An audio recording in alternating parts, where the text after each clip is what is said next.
What made you finally cut ties with a toxic family member? My mother was a professional invalid. She had a rotating cast of mysterious ailments that no doctor could ever diagnose. One week it was chronic fatigue that left her too weak to make toast. The next it was a phantom nerve pain that required me to read to her for hours. My entire life was a series of canceled plans, missed opportunities, and her tearful sighs from the living room couch.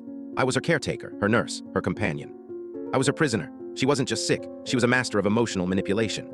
Any attempt I made to have a life of my own was met with a sudden, dramatic downturn in her health. When I wanted to go to my senior prom, she developed a severe vertigo that meant I had to stay home and hold a cool cloth to her head.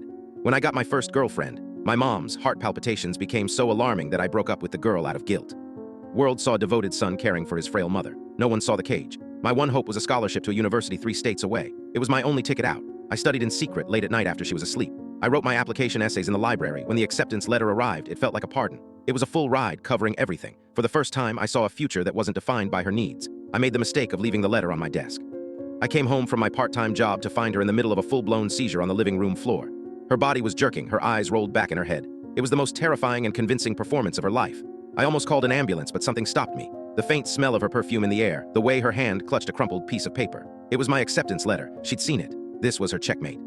In that moment, the naive part of me that always held out hope that she was really sick finally died. It was replaced by a cold, hard clarity. She would never let me go. I had to force her hand. I knew she was faking, but I couldn't prove it. So I decided to create the proof myself. The next day, I bought a small, voice-activated audio recorder. I hid it under the cushions of her favorite armchair.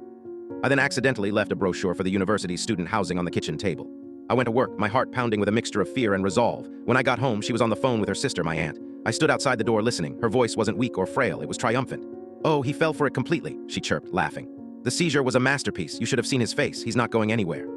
I'm thinking of bringing back the migraines next week, just to seal the deal." The recorder captured every single word. That was my weapon. 2 days later, I waited for her next performance. It came right on schedule. I was packing a box with some books when she let out a loud gasp and collapsed, clutching her chest, complaining of a crushing pain. This time, I didn't hesitate. I called an ambulance. She looked momentarily panicked, but quickly recovered, sinking into the role of a tragic victim.